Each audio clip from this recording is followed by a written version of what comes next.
Don't forget to like, share and subscribe. Rana Studio. أعوذ بالله من الشيطان الرجيم. بسم الله الرحمن الرحيم. يا أيها الذين آمنوا كتب عليكم الصيام كما كتب على الذين من قبلكم لعلكم تتقون أياما معدودات فمن كان منكم مريضا أو على سفر فعدة من أيام أخر وعلى الذين يطيقونه فدية طعام مسكين فمن تطوع خيرا فهو خير له وأن تصوموا خير لكم إن كنتم تعلمون. مؤمنان و مسلمانانو ورونو زمونږ او تاسو لپاره ډېر قیمتي تحفه او هدیه چې الله را لېږلې هغه دین اسلام دی، ایمان دی، ښه عقیده ده او دا د پیرزوینې تحفه او ډالۍ او هدیه الله موږ ته رالیږلې او هر کال کې یوه نوې ډالۍ رالیږي چې مقرره روانه وي زموږ زندګۍ کې چې هغه رمضان المبارک میاشت ده او دې وجې نه د دې رمضان متعلق ځینې احکامات دي هغه پیژندل ضرور دي او تر څو چې مؤمن مسلمان بصیرت او رڼا کې د بصیرت سره روژه ونیسي نو کله داسې یو مؤمن مسلمان روژه خرابه شوي یا نشي نیولی نو بیا د هغې په ځای فدیه ورکولی یا کفاره ورکولی یا قضایي درې شیانې. فدیه داسې څوک ورکوي چې مریض روژه نشي نیولی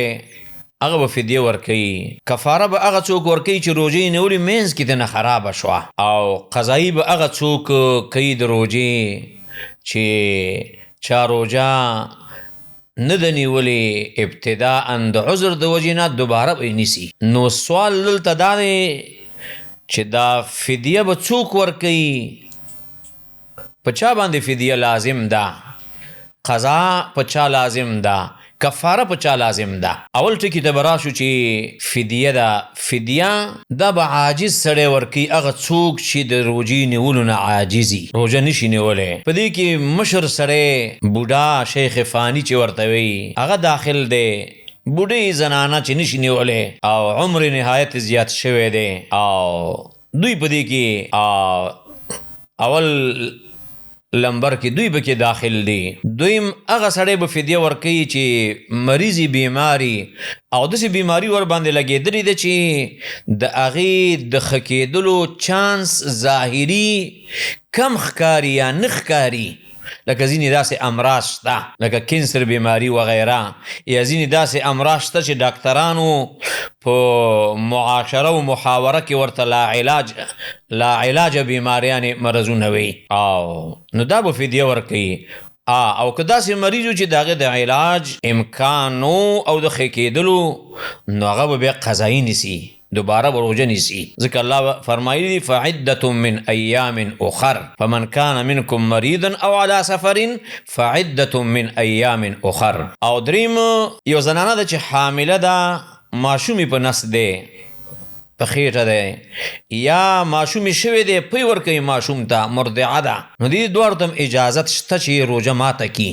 کله چې خطر احساس کیږي ورته چې خپلې زندګۍ صحت ته خطر احساس کیږي، یا ماشوم ته چې کوم ماشوم په خېټه دی یا کوم ته چې پی ورکوي احساس خطر کوي هغې لپاره، نو به اجازت شته چې دا روژه ماته کي. البته به دې کې علماو اختلاف دی چې دا به فدیه ورکوي او قضا به نیسي او قضایي به د هغې روژې نیسي او که نه دا به فدیه ورکوي. ځینې علما په دې عقیده دي د دلایلو په رڼا کې چې دا به قضایي نیسي دوباره، او ځینې نور محققین علما وایي چې دا به فدیه ورکوي. دوی باندې فدیه ده او دغه رنګه مقدار د فدیې به څومره وي؟ نیم سوع ورته وي. نیم سوع تقریبا 1.5 کیلو راځي. د یوې ورځ په سر به نیم سوع غله دانه ورکوي، یا به غنم ورکوي، یا به اوړه ورکوي، یا به جوار ورکوي او څه چې د وسه کېږي مسکین ته به طعام ورکوي، او یا مسکین به راغواړي او مسکین به مړی درمیانه طعام به ورکوي یو ورځې په سر یو مسکین ته.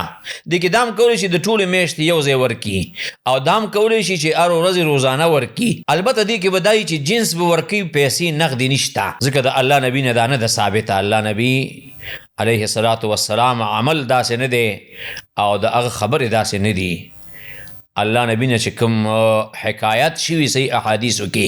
دارنګه کفاره به څوک ورکوي؟ هغه انسان به کفاره ورکوي چې روژې نیولي او په روژه کې به خپل بیبي سره به طور مثال ملاقات وکړي، خپل هغه انسانی شهوت تی نه پوره کی حاجت، نو هغه به کفاره ورکي. کفاره به دای یا با غلام مړی آزادی، یا به دو میاشتې مسلسل روژه نیسي، یا به 15 مسکینانو ته طعام ورکي. او قضا دغه انسان په باره کې دا چې یو سړی روژې نیولي او روژه اخري قصدن روژه اخرله، نو په ده باندې بیا قضا ده او روژې قضایي به نیست. او ځینې علما دا وایي چې قضایي ور باندې نشته، بلکې د دومره ناکاره عمل کړی دی چې د لپاره توبه ده چې الله ته صادقانه توبه وباسي، د ده دغه ګناه په دې دوباره روژې نیولو سره او نه زایله کېږي او جبیرې نه کېږي، بلکې دا به حقیقتا صادقانه توبه وباسي الله ته. خو افضل دا ده چې روژه به هم نیسي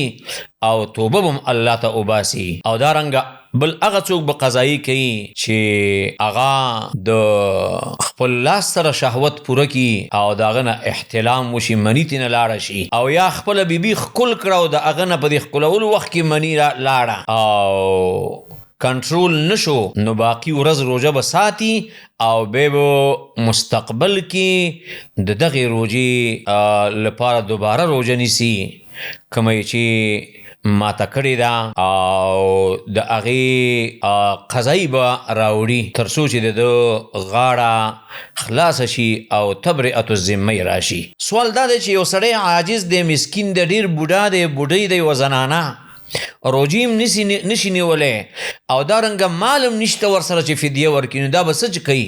جواب دا چې د باندې هېڅ نشته، به فدیه به هم نه ورکوي، ځکه الله موږ ته قرآن کې فرمایلي لا یکلف الله نفسا الا وسعها. الله مؤمن مسلمان هغومره ذمه دار ګرځولی او هغومره ذمه یې ورته په اوږو اچولی چې دای د اوچتولو توان او طاقت لري، او تکلیف بما لا یطاق نشته.